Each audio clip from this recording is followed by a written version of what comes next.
बीड लोकसभा निवडणुकीच्या मतदानानंतर सोशल मीडियावरती अक्षरशः जातीमध्ये द्वेष पसरेल अशा प्रकारचं लिखाण होतं आणि यावर बीड पोलीस अगदी बारकाईने लक्ष देऊन आहेत। आता काही दिवसावरती बीड लोकसभेची मतमोजणी होणार आहे आणि मतमोजणीनंतर हा व्हायलन्स होऊ नये यासाठी सुद्धा पोलीस कशा प्रकारे काळजी घेत आहेत हे सांगण्यासाठी माझ्यासोबत बीडचे जिल्हा पोलीस अधीक्षक नंदकुमार ठाकूर आहेत। ठाकूर साहेब, काय तयारी केली आपण, कशा प्रकारे आपलं या सगळ्या बाबीवर लक्ष असणार आहे?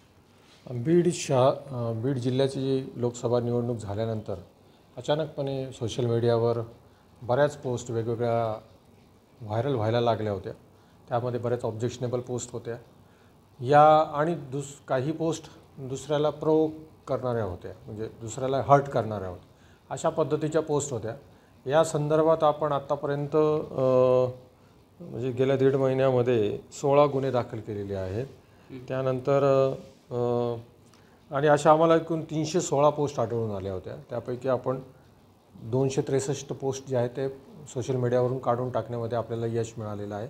बाकीचे जे उरलेले एक 50+ काही आहेत तर त्या पोस्ट देखील आपण ती प्रोसेस आहे, त्या प्रोसेसमध्ये त्या पण पोस्ट काढून टाकण्यासाठी आमचे प्रयत्न चालू आहे आणि एकूण 191 लोकांवर आम्ही आत्तापर्यंत कारवाई केलेली आहे।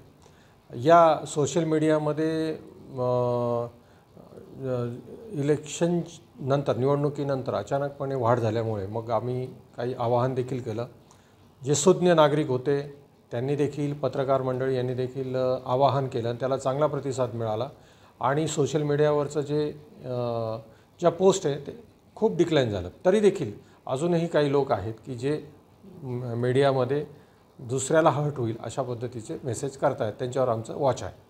पण या संदर्भात सर एक कारवाई आम्ही ऐकतो की काही लोकांना नोटीस इश्यू केल्यात, विशेषतः 4 तारखेच्या अनुषंगाने त्यांच्याशी चर्चा होते, अशी काही कारवाई होते का?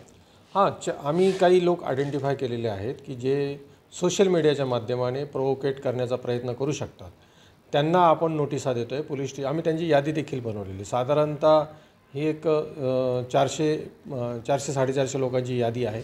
त्या सर्व लोकांना आम्ही पोलीस स्टेशनला बोलवून समज देऊन त्यांना त्यांच्या जबाबदारीची जाणीव करून देऊन आमचं काम चालू आहे आणि त्यांच्यावर प्रतिबंधक कारवाई देखील आपण करतो आहोत। सर, मुंडेवाडीच्या संदर्भामध्ये जो काही काल निर्णय झाला, एका व्यक्तीवरती गुन्हा दाखल झाला होता, त्यात पुढे काय झालं?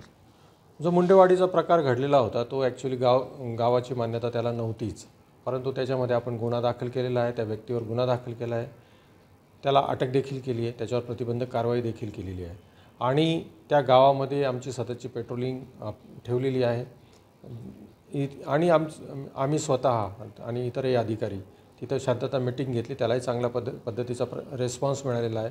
तिथल्या स्थानिकांचा, ज्येष्ठ लोकांचा देखील त्याच्यामध्ये चांगला सहयोग मिळाला।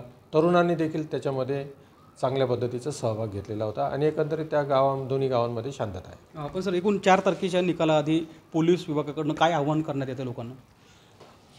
निकाल काहीही लागो, जो त्या निकालाला रिॲक्ट करताना थोडी जबाबदारी सगळ्यांनी दाखवली पाहिजे, दर्शवली पाहिजे आणि सोशल मीडियाचा वापर करताना त्याचा एक जबाबदारीपूर्ण त्याचा वापर व्हावा।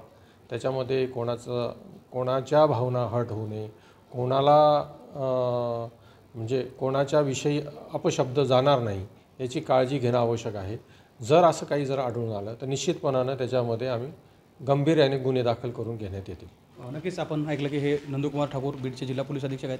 त्यांनी सांगितलं की बीडमध्ये जवळपास 400पेक्षा जास्त जणांना जे सोशल मीडियावरती काहीतरी व्हायलन्स होईल अशा प्रकारचं लिखाण करतायत, अशांना नोटीस पाठवायचं काम सुरू आहे आणि 4 तारखेला जी मतमोजणी होणार आहे, निकाल काही लागला तरी त्यात कुठला व्हायलन्स होणार नाही आहे, अशा पद्धतीनं रिॲक्ट झालं पाहिजे असं मत नंदकुमार ठाकूर यांनी व्यक्त केलं आहे। गोविंद शेळके, ABP माझा, बीड।